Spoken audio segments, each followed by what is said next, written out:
Hey, welcome into another edition of the North Idaho Prepcast here on IdahoSports.com. Happy to have you with us as it's episode 20 and it's the new year 2026. We've been off for 3 straight weeks. It feels weird to be back. I'm Hayden Uhlenkott, and I'll bring on our co-host Ryan Scaggs.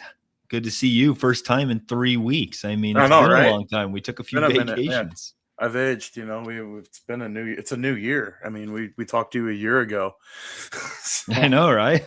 But yeah, no, it's been good. I mean, Christmas was great, New Year's was great, and chance to unplug and unwind and let all the other craziness and the athletic world take off without the watchful eye of you and I mostly. But no, it's been good, and I'm excited to get back into this. And we've had a few big weeks of athletics, and we got a big week this week too. Yep, that's why we took last week off. We wanted to kind of compile as much information as we could and try to jam it into 1 week so we get a good, full video. In the chat, Sam Buffington, he reposted the stream and he also says, "Woohoo, I made it bright and early." Heck yes, Sam, finally on time. It's a new year. That's your New Year's resolution for the year. New year, new you, Sam. Absolutely. I love it. As always, if you want to be like being on time for once, yeah, drop a comment in the chat. You can interact with us. However, there might be some things that you want to interact with. So I'd recommend you pay attention and it'll be a good one. So Scaggs, why don't we start with the last couple weeks and then we'll get into the real good stuff. I'll hand the keys over to you and you can kind of talk about wrestling the last few weeks here in the state of Idaho.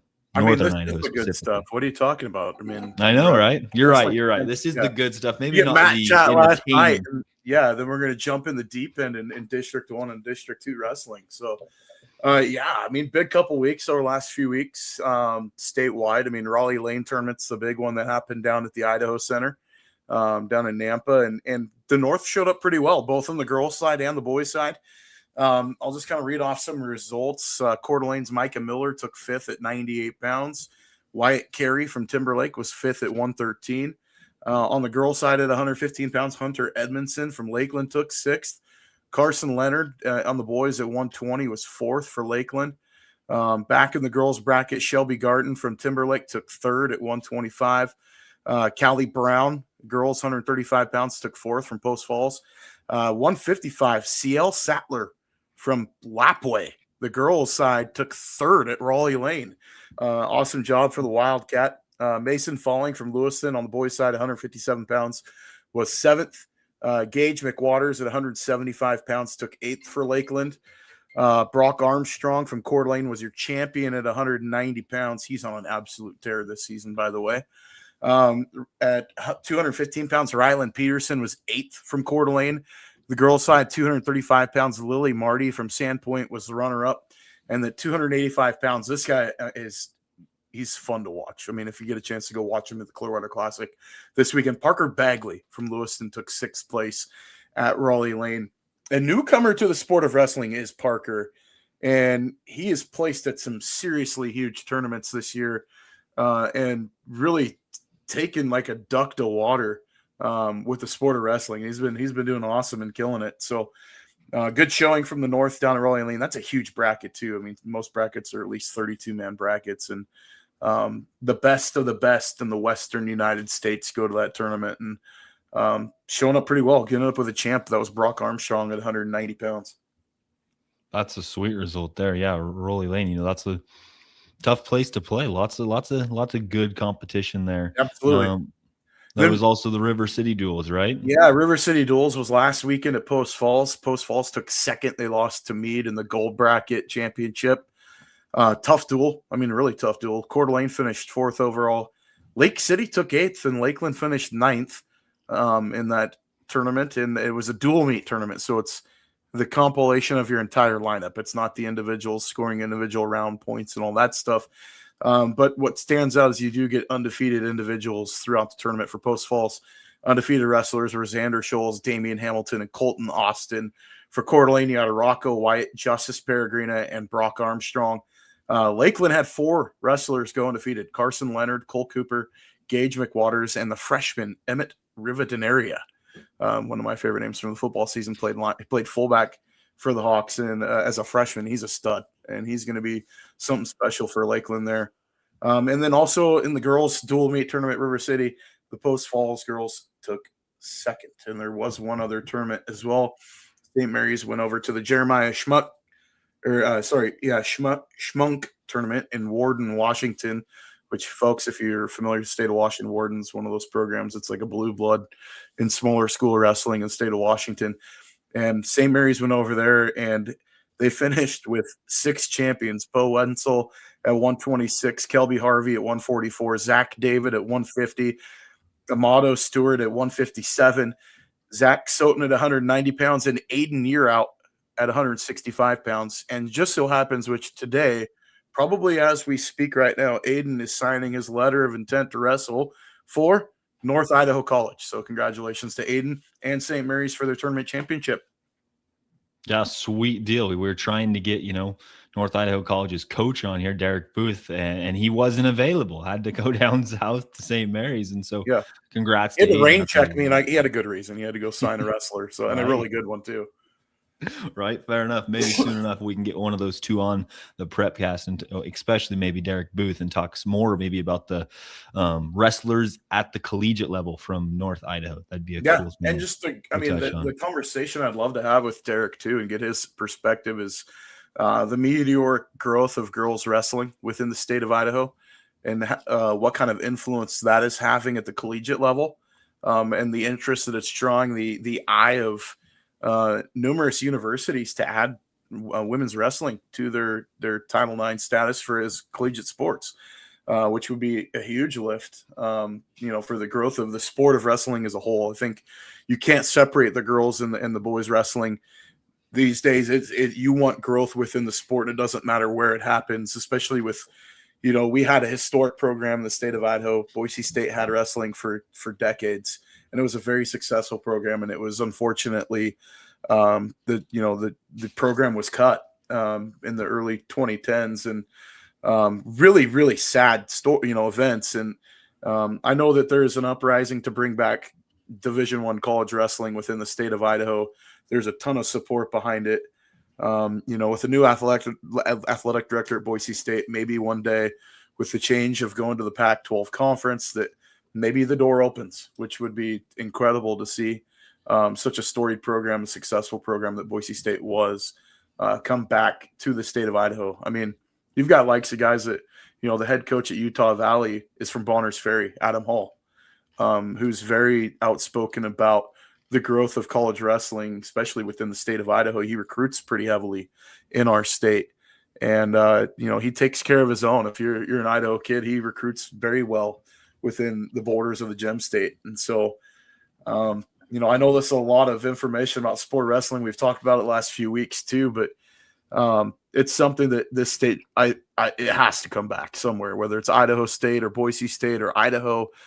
We need it back, or at the NAIA level as well. If we can get it at Lewis Clark State, or if it's at College of Idaho, somewhere has got to come that there's enough talent in the state to support a program, and the neighboring states as well. The only 4-year collegiate program that exists at the competitive level, especially Division I, is Oregon State. And I mean, you do have NAIA wrestling in the state of Montana, which NIC has become a pipeline for those schools over in Montana, because NIC is just a 2-year school.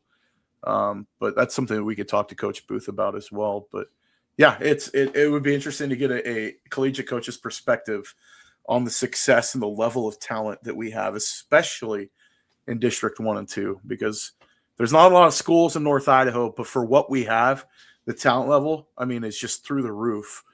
For the number of schools that we have within the programs here in North Idaho.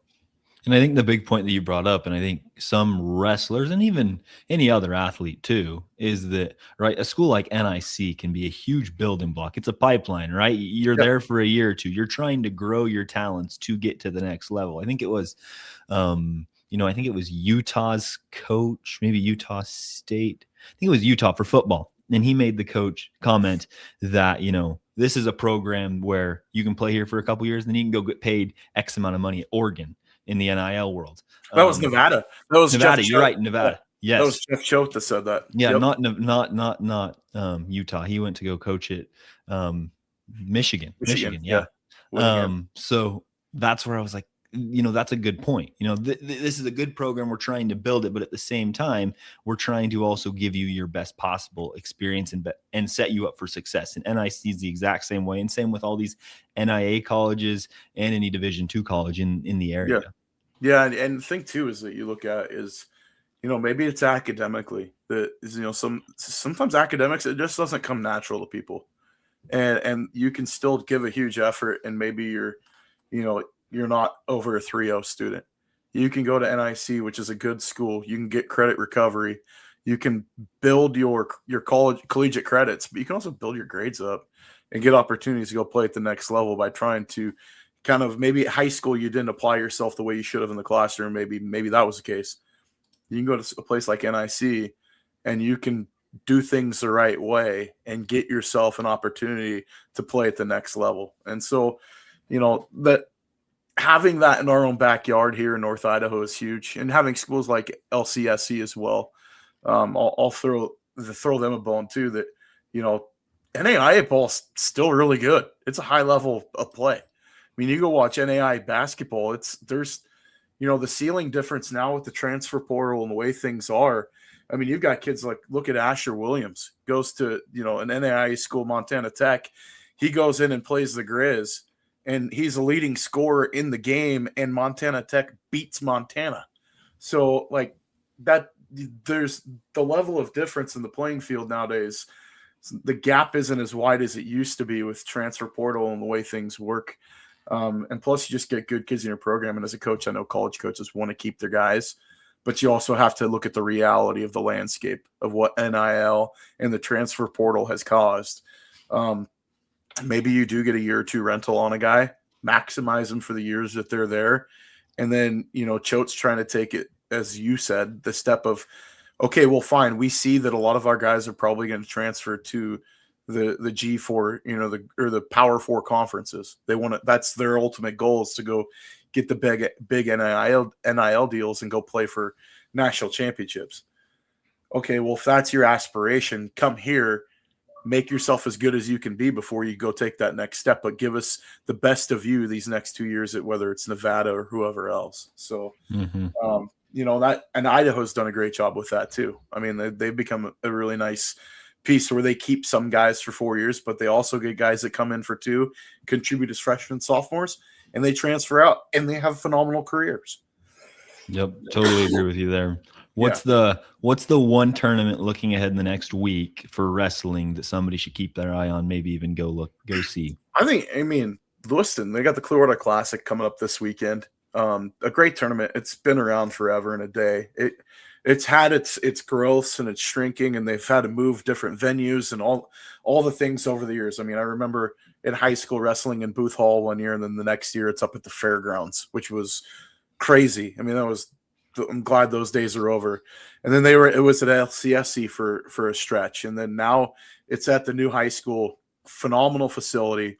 That place was built with wrestling in mind, and it is a great place to go watch a tournament. And the people putting it on, they just do a phenomenal job. I mean, that tournament's going to continue to grow as it has over the last few years.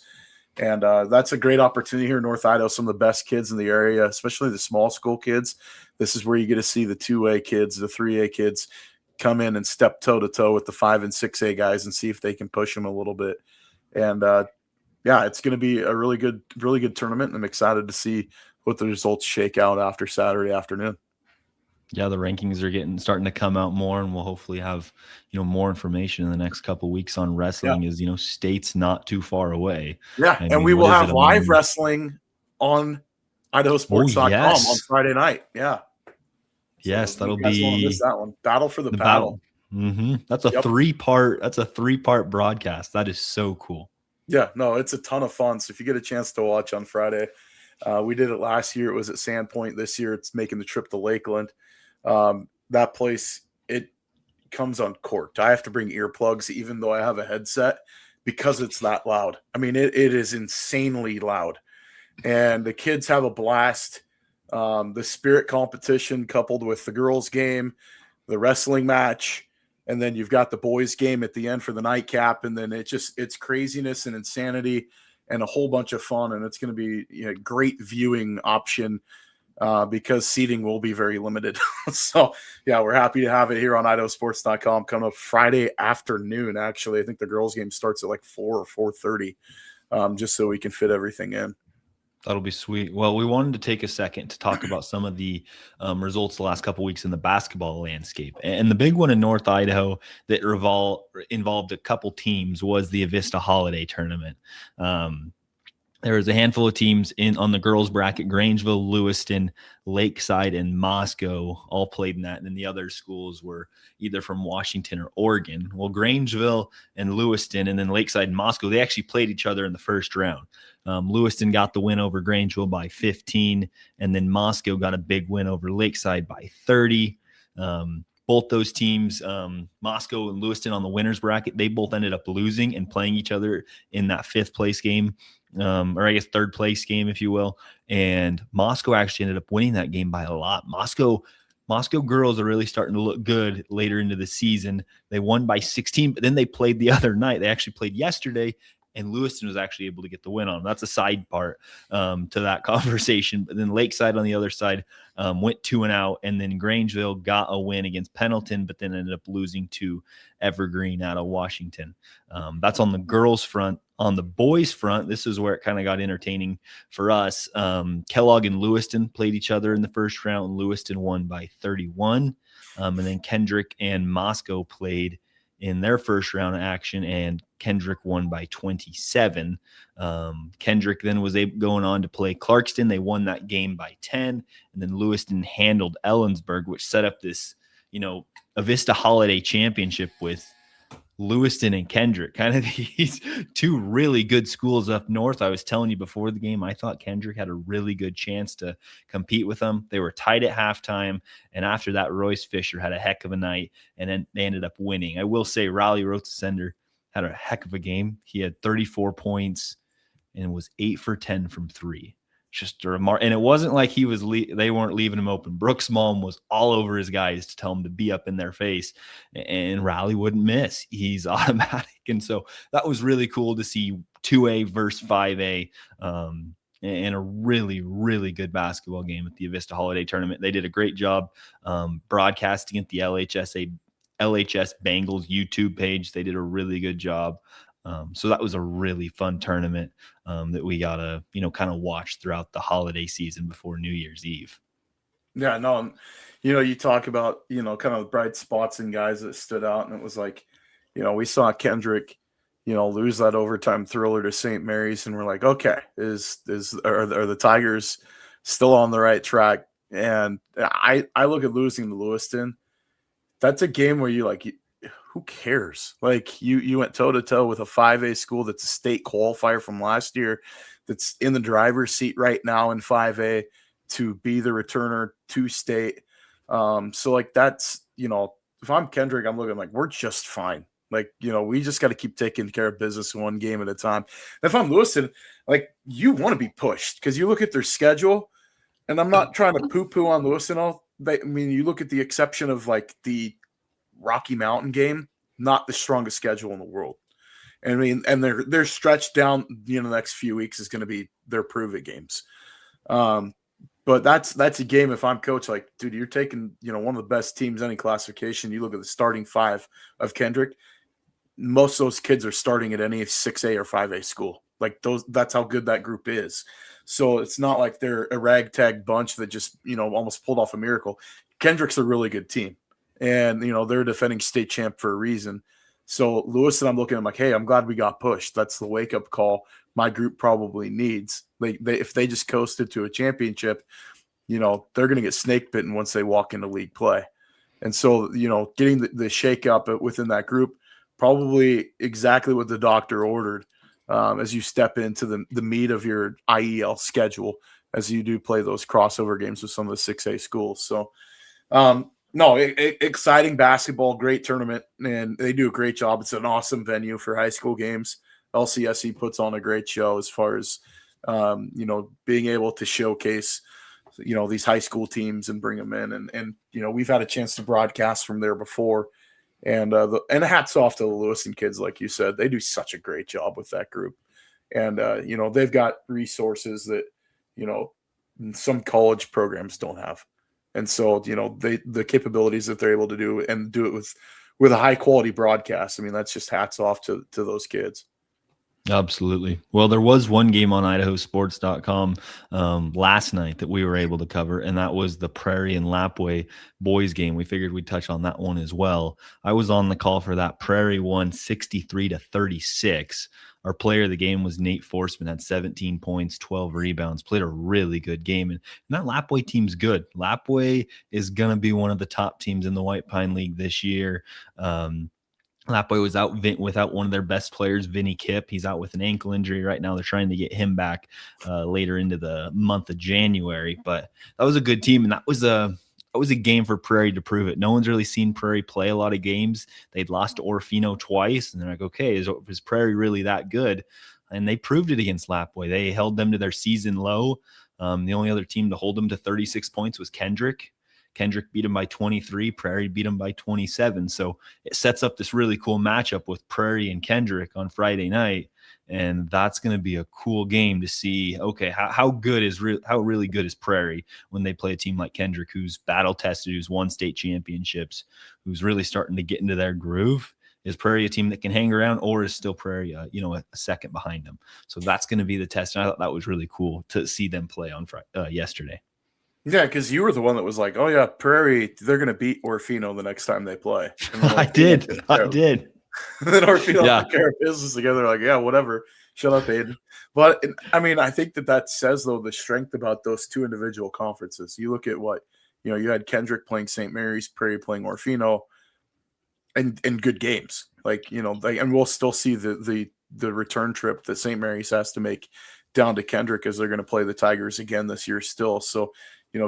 Can Kendrick get revenge? I think is going to be a big question too. But yeah, Prairie, the kind of the question mark I had was like, okay, outside of Orofino, where are they being pushed? And we're going to see they haven't. And they played Lapway and took care of business. And so, the next one on the mark before, you look at Kendrick, they've got another test coming up too. And it's a non-league opponent in Lakeside, which I'm excited as all get out for that game. And Lakeside in their own right had a thriller last night against Bonners Ferry, where Bonners Ferry won in overtime by 1. So that, I mean, that's a Lakeside team too, that a lot of people are, kind of quietly just sitting there. They were undefeated until last night, and Bonners Ferry got the big win, but Bonners still has to make a return trip now to Plummer to take on Lakeside later in the year. So Lakeside's picking up some big games late that's going to kind of create some battle testing as they move towards a possible state tournament berth. And, we knew we had Kendrick as a contender. We knew Lakeside's pretty good. We kind of called them a contender going into the year. But, Prairie's trying to say like, hey, hold the conversation. Like, we need to be talked about too. The one thing I think, and I asked you, was like, well, does Prairie have size? And you're like, oh yeah, they got a 6'5" dude in the middle who can bang. And it's like, well then, and he's athletic. They've got the pieces, and we know they can play defense. That's one thing that's been their calling card forever, has been playing just kind of like smothering defense. And that goes back to the days when they had like Schumacher and Rambo on the floor, and those kids were just flying around everywhere. They weren't real big, but they made up for it with just suffocating defense. If they can play that type of ball with the balance on the offensive end, this is a team that you have to take seriously.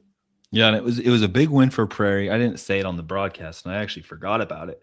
That was Prairie's first win against Lapway since 2019. They were 0-15 the last 15 tries they'd lost. Their last win was right before they won the state championship in 2019 in the semifinals. That was their last win. So I think that was a huge monkey off their back to come away with a win against a Lapway team that's good. I mean, you might not know a lot of the names yet, but I tell you what, they're young. They have freshmen that were playing quality minutes, and Lapway's a team to keep your eye on. They're going to be a special team heading down the stretch, and they have lots and lots of talent coming up the pipeline. And that they're well coached. I mean, Coach Eastman does a great job with that group, and so you give him any talent to work with. It's kind of like letting a Michelin star chef in the kitchen. He's going to put something together that's going to end up working and being pretty good. So that's definitely something to keep an eye on with that program. That still could be dangerous come district tournament time. You never know when they get healthy. There could be still some dangerous spots for other teams that you can't sleep on them. Well, let's open up the North Idaho 9 Scaggs.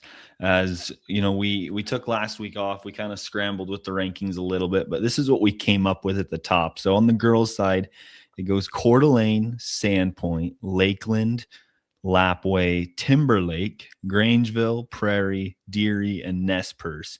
The main switch ups were Lakeland and Sandpoint flopped spots, and Timberlake jumped into the top 9 after the win against Lakeland last night. And a lot of that was because the new player they just brought in after finally getting cleared from the waivers, right, Scaggs?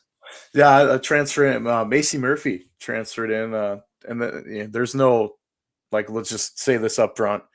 There's no controversy about transfer and all that stuff. Like, it was legit. So it was, just practices and all that stuff. But what a difference maker having her in the lineup. I think, what was it, 19 points she put up last night in the game, in that big win over Lakeland. And it's a matchup nightmare. You look at 4A basketball, you start throwing extra tools around Malia Miller. I mean, it's not like that team needs more help, but definitely it did not hurt them in the slightest. And going down the stretch, this is a team in the 4A ranks you're going to have to take seriously. That lineup stays together and gets more and more cohesive week in and week out with Coach Miller and the way he's able to do drawing things up. I mean, this is a team that, they're going to be legit, and they've had a tough schedule. I mean, you look at who they've had to play in North Idaho. It's going to be really interesting to see, how Timberlake responds with the schedule that they had early on, playing without Macy, now getting her in the lineup. They pick up a huge win over a ranked Lakeland team that had a huge win over Sandpoint not that long ago either, and they're going to play each other Friday night. Lakeland looking for the season sweep. The Coeur d'Alene and Sandpoint played in a tight game as well. This, that top 5 teams right there are lights out good. Lapway, I look at it two-way. You've got to say, like, they are a legit, and they have been for years going on. But, like, this year, especially with this group, the athleticism the Lady Wildcats have, you've got to look at them right now as the favorite in the driver's seat in 2A. I don't think you could disagree with that statement. Nope, totally with you there. They're undefeated. They haven't been – their only game they've been pushed was against Prairie, and they play Prairie again on Thursday. So tomorrow, the Prairie goes down to Lapway and plays in that rematch that happened back in early December. And so that will be another test for Lapway, is can they beat Prairie after, Prairie really the only team that's come close. Again, Deary and Nez Perce, 2 teams down at the bottom. I mean, and that's not saying down at the bottom. Like, these are 2 of the best teams in 1A. They're really good. They're just not quite up at the 2A, 3A, 4A, 5A level.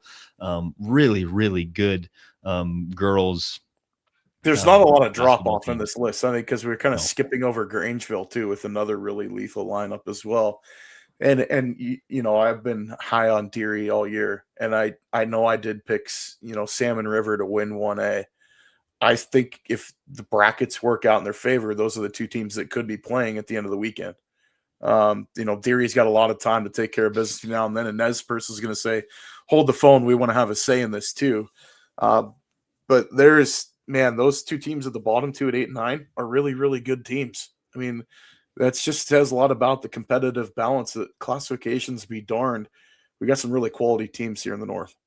Yep, I watched Nez Perce play last week against Kamei, and their point guard's a sophomore, Jada Jensen, had 20 points, 13 steals, and she's a really good basketball player. They have 4 sophomores that are just tremendous athletes, and so they're a team to keep their eye on. So, guys, we're going to hit the boys, and then I want to ask you a question that's in the comments.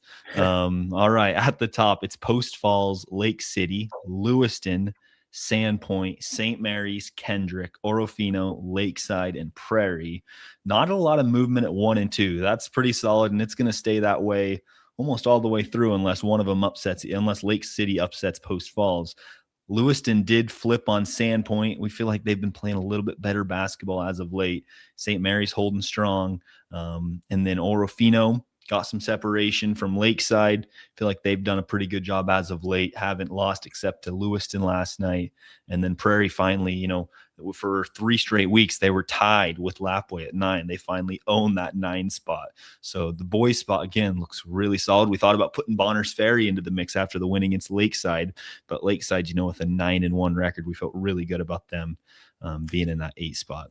Yeah, and the one team I look at that, if they could have a game back, it's the number 5 team right there, St. Mary's. You put the St. Mary's team in the way they've gelled and how Coach Chase's group is playing right now, and you let them play that week 1 matchup with Sandpoint again.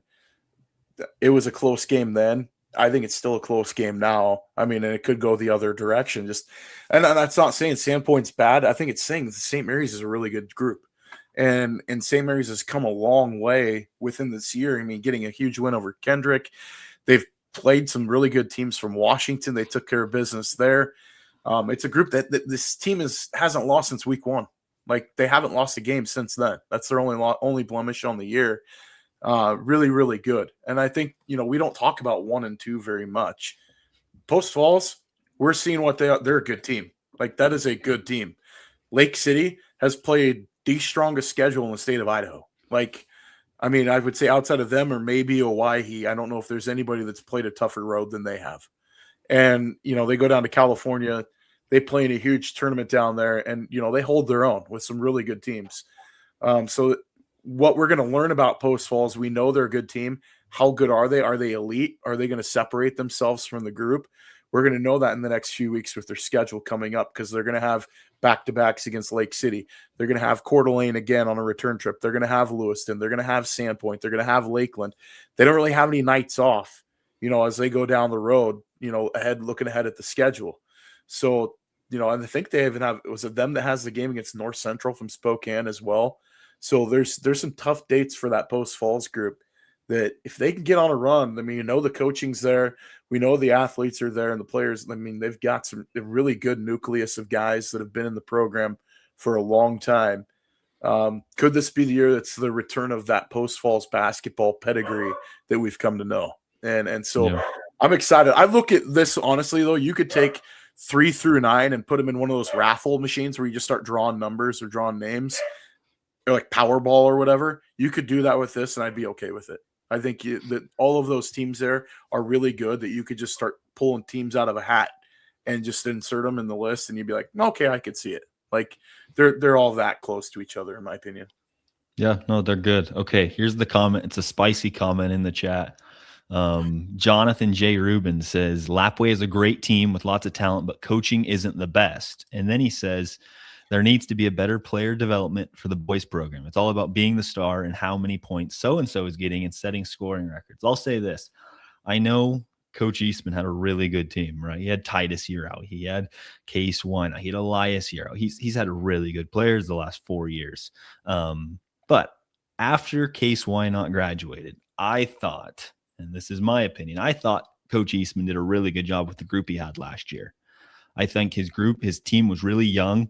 Vinny Kipp was really the main player who'd played varsity minutes. And I thought he had put together a really good group that competed with a lot of teams down the stretch. Could they make the state tournament? No. And that's like wild that Lapwai didn't make the state tournament. They're playing against a team like Kamei and Kendrick, who are really solid basketball teams last year. And so I thought, once you got rid of, the stars, I thought he did a really good job with the group. And I think he's doing a really good job with what he has now and what's coming down the pipeline.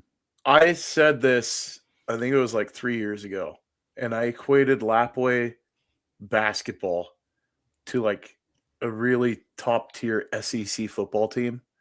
And this goes for their fan base too. When they're on, they're the best. Like, and I'm not saying this to poo-poo on anybody. Don't take this the wrong way. I look at this and I go, you have it so good. You have it so good. You have these state tournament championship runs. You've got phenomenal athletes within your program. How did they get there? Was it just by magic, waving a wand, that they became the all-time scoring leader in the state of Idaho? No, it took the effort from the kid and the attitude and everything else, but it also took some coaching to push them there. Like, there's a lot of things within that you could take Case Wynot off that Lapwai team, and I still think that they compete for state championships because of the players around him. There was still a ton of talent on that team.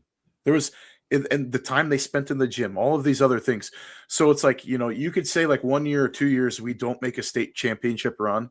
I equate it to like the SEC where it's like Georgia where they don't make the college football playoff. They want to fire Kirby Smart. It's like, hold on, time out. Think about this for a second on where you've been and where you could be. You could be like any one of the other teams within your league that could be begging for a state championship, just for one. But instead you have this insane run, and it just so happens at the same time this Kendrick team comes in, and it's a generational group that comes into your conference, and they're the ones that win the state championship last year, and they're going to be gone next year. So like Kendrick's not in your conference next year. It's back to what it's been historically, with the exception of Troy will still be there. They're only coming down for football, but you'll still have Logos, you'll still have Potlatch, you'll still have Prairie, you'll have the historical teams that have always been there. And so I look at this and I'm like, man, I'm not going to say the house is on fire yet when, all you've left is a hot pan on the stove. Is there some things that every coach could probably work on within their program? 100%. I think Coach Eastman would tell you that himself. They're like, yeah, there's things that I probably could have done differently. But at the same time, as a whole, is he the best fit for the program? Is he one of the best coaches in North Idaho? I mean, this is coming from some random dude in Coeur d'Alene. Yes. If I am Lewiston and there's a coaching vacancy and Coach Eastman's interested, guess what? I'm giving him a call. If I'm Coeur d'Alene, there's a vacancy and Coach Eastman's interested, I'm giving him a call. Like that, if there's frustration within the thing, I think that there's so many different things, because you can't equate the same group of kids to the classes prior. Kids are always different. They're always different groups of individuals, and especially as culture and everything changes. Don't throw the baby out with the bathwater. Like, you don't get a state championship, it doesn't mean that like you need to just tear it down to the studs. Maybe it's like, hey, we might need to spend more time in the gym, lock the doors a few more times, and just hang in there and play more ball. Maybe it's like, hey, maybe we need to do a better job raising up these junior high kids. And so like there's I think I just I don't know. That's my thoughts. And yeah, I don't know if we need to go back to the comment section or not. I think we can kind of leave it at that and let me have my rant. But it's there's a lot there, and it's always not just a one-sided issue. And I think that, to say that from the this is the outsider's view, and I know that when there's people that are inside, the inner circle, they can have a different perception than somebody on the outside. But if I'm somebody else and I'm another school and that, Coach Eastman's out there, dude, I'm giving him an interview 100%. Like, I would be stupid not to, with the track record that he's had. So yeah, no, I'll make this the last comment I have. In 1 year, you won't have Kendrick. Prairie will have lost 9 of their 10 players on their roster due to graduation. Kamei is 1 year in, 1 year deeper. Logos is 1 year deeper. Potlatch loses their best player in Chase Level. And Lapway's right there, potentially the number 1 team in 2A. I don't know. I think Lapway's going to be really good next year. I think they could be really good. And Lakeside graduates. I mean, if you want to look statewide, Lakeside graduates their best guy. So, like, you want to say all these things and look at the greater landscape, just look big picture, is that you're going to be a contender next year. Like, realistically, you will. You could be a contender this year. You don't know what happens with getting Vinny Kipp back in that lineup and being able to have, an extra scorer on the floor. Like, and there's, do things change? Possibly. Like, do they not? Possibly. But yeah, I think it's going to be interesting to see how that works. But yeah. Yeah, I agree. I like this last comment, though. It's not about winning state championships. It's about creating great young men and getting them to the next level. And they're more to coaching than just winning and scoring and getting scoring records. 100%. Totally agree. The role as a coach is to get a kid somewhere that they couldn't get on their own. Period. That should be number 1 on every coach's list of their duties. Number 1 as a coach, get a kid somewhere that they couldn't get on their own. Like, end of story. And so, I appreciate that statement from Jonathan and bringing that up, because there is so much more than just wins and losses. And there is, that's correct. And so, to give him credit, he's completely right in that statement. Totally agree there. And then the last comment from Max Oswald. Great analogies, Ryan. I like it. I don't even know some of the ones you use. It's real. All right. Last thing we wanted to do. This was on a whim. On a whim. This is ridiculous. This is probably one of the dumbest things we've done. Paul Kingsbury sitting back in his chair watching this Prepcast thinking, what are these two going to do?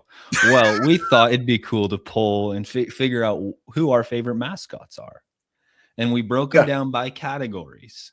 We didn't just put, Bulldogs versus Pirates. No, we did a really good job. There's we gave them like regions, kind of like the NCAA tournament.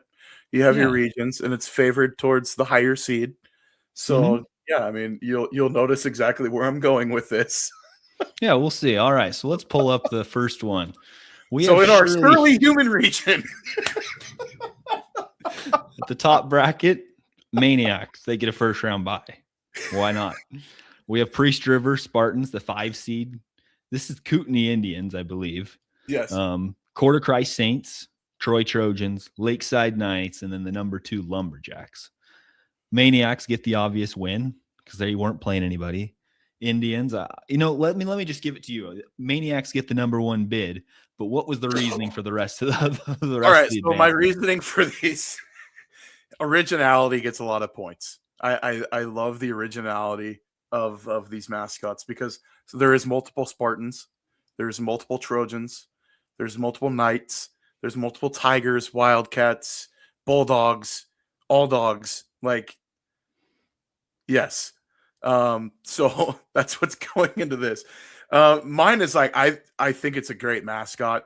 Also, I think there was like some of the Mike Leachisms of like who would win in a mythological fight between the two, or who would outsmart the other one and all that stuff. So you get some like Mike Leachisms. I just think these are great mascots. And so number 1, I mean, Orfino, like how can you it's like one of the top mascots in the United States. Like, let's just be real. It's been on polls before, but so like I think the originality was what really kind of holds serve for some of this. The Lumberjacks, I think, is a great mascot. I mean, I really do. I think that one excels. Trojans, Troy, also Post Falls. Yeah, so you kind of share that there.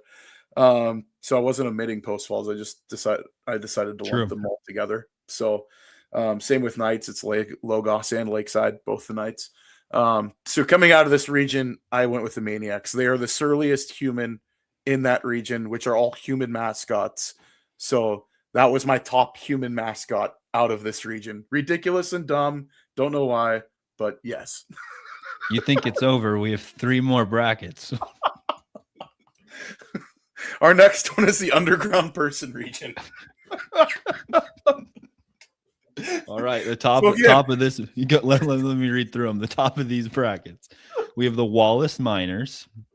This is the Logos Knights. We have the Timberline Spartans at the 5 spot. The 4 seed, I'm assuming, is the Prairie Pirates. Correct. Yes. The 3 seed would be the St. John Bosco Patriots. Correct. 6 seeds, the Trojans from Post Falls, and then we have the Coeur d'Alene Vikings and the Potlatch Loggers. Lay the land. So I got Miners coming out of this one because yes, it is a underground person region, but also it's the originality. I mean, is there any other? Think about it regionally, even statewide, Northwest, whatever. How many schools have the Miners as a mascot? Like, same with the Loggers. I think it was unfair the humans all got lumped together, but there was more human mascots in North Idaho than there was animals, so it just worked out.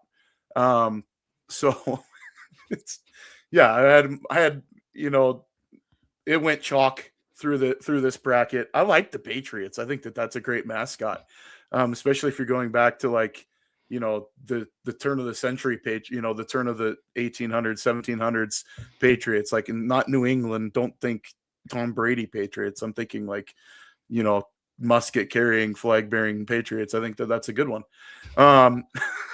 But Loggers and Miners was actually a tough pick for me because those are 2 really solid mascots. They really are. Same with Lumberjacks.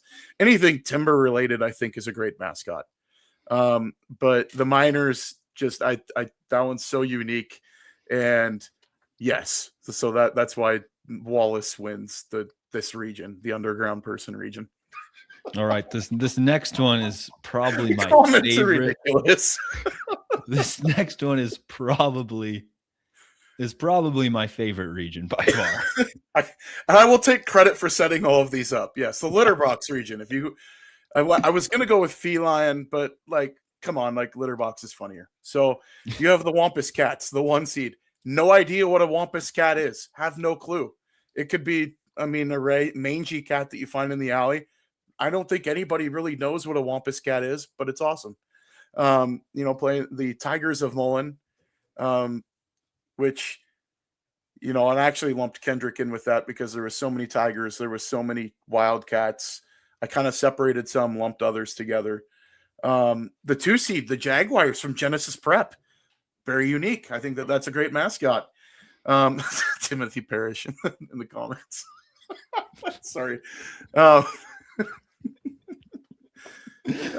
yes, these comments. we'll play these.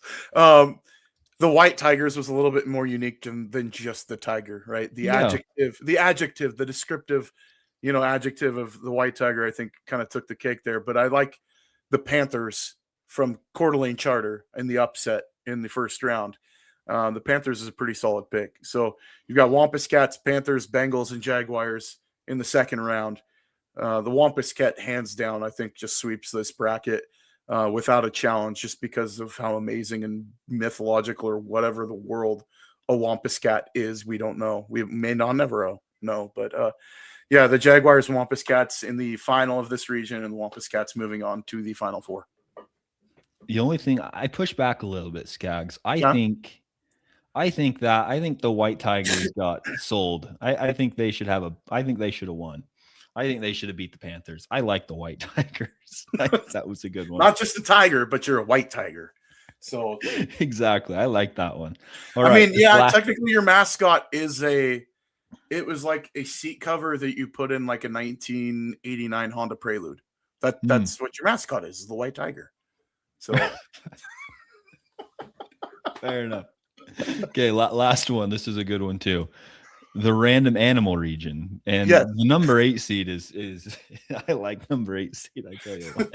I mean, a true underdog, pun intended. Yes, any domestic dog that goes for all bulldogs and huskies. So, because there was numerous dog that were domesticated, we just lumped them all together. They had to face the Timberwolves in the first round, which I think Lake City's got a pretty solid mascot. Timberwolves are pretty like that's a pretty stout mascot right there. And the next, the 5-4 seed, the Badgers of Bonners Ferry taking on the Bears and Cubs, because we lumped the Bears together just for sake of making these fit and avoiding play-in games. So we could have gone to an whole nother level. This is so ridiculous. I'm so surprised people are still watching. But we had the Badgers coming out of that round. I think the Badgers is a pretty great mascot. I was actually researching like college mascots. Not a lot of Badgers nationwide. Just surprising. Wisconsin's about it, right? The Mustangs and Hawks. I think the Mustang is a pretty strong mascot, to be honest with you. I think that's pretty solid. It would be even cooler if they used the classic car instead of the actual horse, but I digress. Because you could go both ways there. And then in the final, the Nighthawks of Nez Perce, who had changed their mascot recently, taking on the Rams of Colorado Valley. The Nighthawks get the win. Nighthawks and Mustangs. I think Nighthawks actually a pretty solid replacement mascot if you're going to choose one.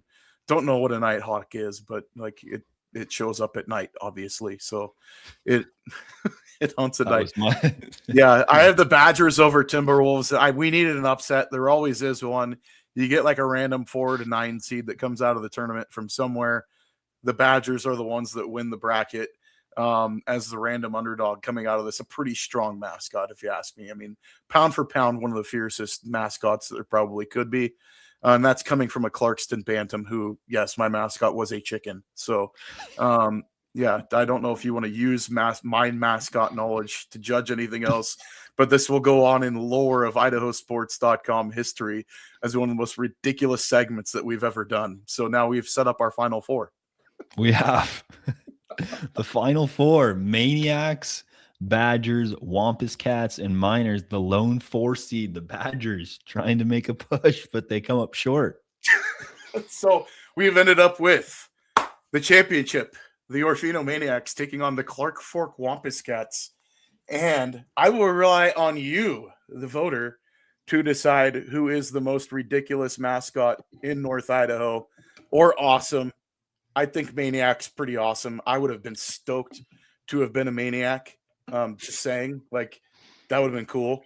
And the fact that it's by the state hospital, like it's right next door. Like, I mean, that's a chef's kiss of a decision for a mascot. And the Wampus Cats of Clark Fork. So, yeah, if you want to head on over to X, search me and Idaho Game Night, give it a vote. It's on my page on the poll. Yeah, just have some fun with this. Leave a comment too and tell me how stupid and ridiculous I am. I don't really care. I'm a big boy and can take care of myself. But yeah, just something to kind of little twist. We alluded to it in the fall that we were going to do ridiculous stuff. Well, I think we've set the bar pretty high with this one. I think so too. I like it. I think we did a good job. I think it was great. Yeah. You started out, I'm going to say it because I don't think we'll get to it.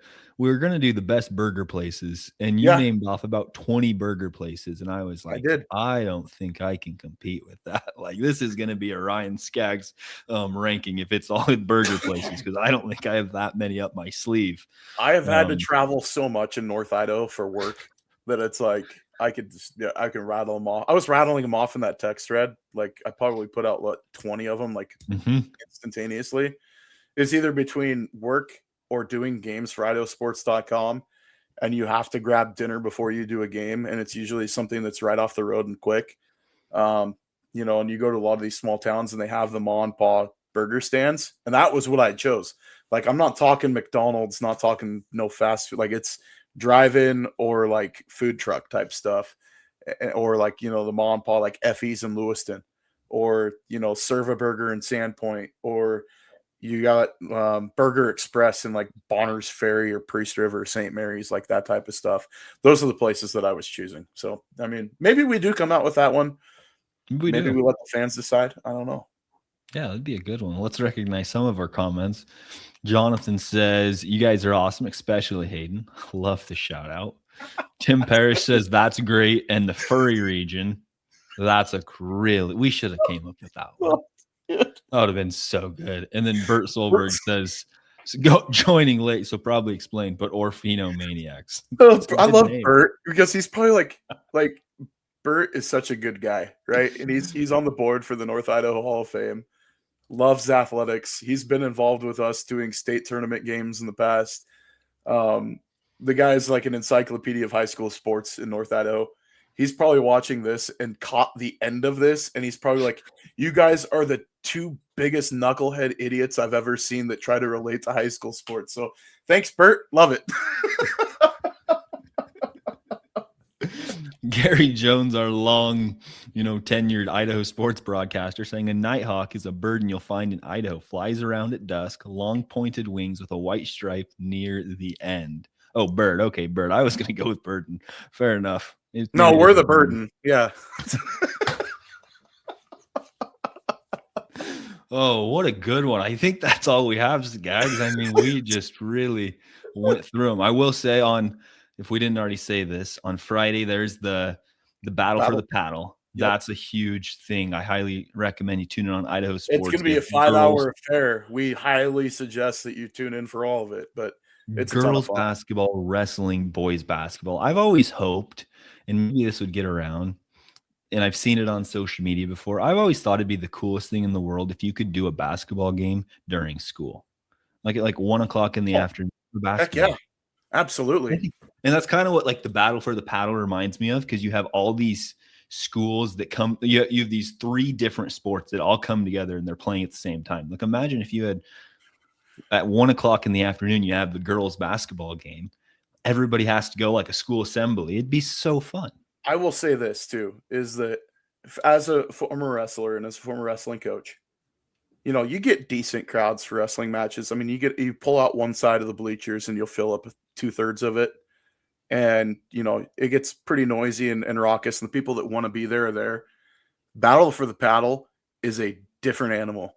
That you've got a completely packed gymnasium. I mean, all three sides of that floor packed out to the gills.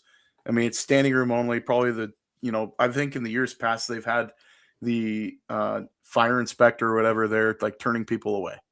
Like that's the capacity that they're at, and it is a absolute blast. And when that wrestling match is probably the most intense part of the night, especially when you get a team it's a close duel, and one of those teams gets a big pin.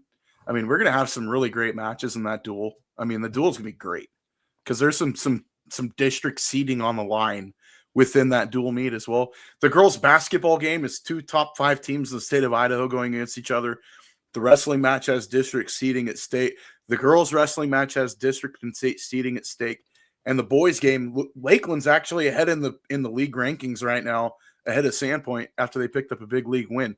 So, the last year's boys' game went down to the wire on a last-second shot with some controversy around a call, no call from the official. Was it before the whistle, after the horn, whatever? Expect the same Friday night. It is going to be an absolute blast and a phenomenal event. And I expect that gym at Lakeland to just be absolutely stuffed. It's going to be a ton of fun. Yeah, that'll be a blast. Last comment from Tim Parrish says, need to bring back the brawl for the ball. I think I'm on a whim here. I think that's Kellogg and St. Mary's that used to play in that. I don't know why they stopped doing it. That'd be fun to see especially if it was the same format. I don't know because they put the emphasis on the first part of that. There was a brawl all the time. That doesn't surprise me. No, I mean, literally, I hear about it from everybody. It's like, dude, you should have. The games between St. Mary's and Kellogg were always great. The fights were even better. That's from the old timers. But yeah, so Tim can back me up. Maybe we'll see. I'm sure Tim knows. I'm sure he knows. All right, that'll be it for us on the North Idaho Prepcast. I hope you thoroughly enjoyed this. It was a fun one for us. I hope it was for you too. We went long because we were off for 3 weeks, and then we got ridiculous. And so you're welcome. So next week will be just as ridiculous, hopefully better in some way. I think it'll be more informative. We'll see if we can top it. As for Ryan Scaggs, I'm Hayden Uhlenkott. We'll see you guys next time.